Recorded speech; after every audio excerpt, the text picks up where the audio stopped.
नागपूर जिल्ह्याच्या जिल्हा नियोजन समितीची बैठक झाली।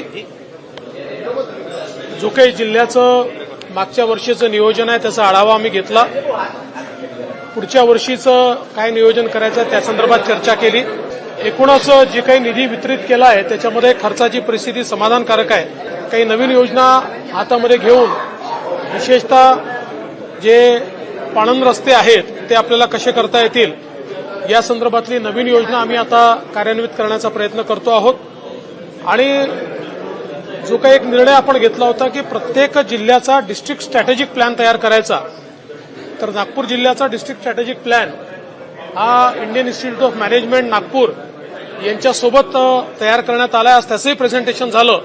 लवकरच सगळ्यांच्या त्याच्यावरच्या ज्या काही कमेंट्स आहेत ते घेऊन आणि त्याला देखील मान्यता देण्यात आला होता। पण आता ती ईसी जवळपास नव्याने तयार झाली आहे, त्यामुळे येत्या महिन्याभरात हा प्रॉब्लेम आम्ही सॉल्व्ह करू।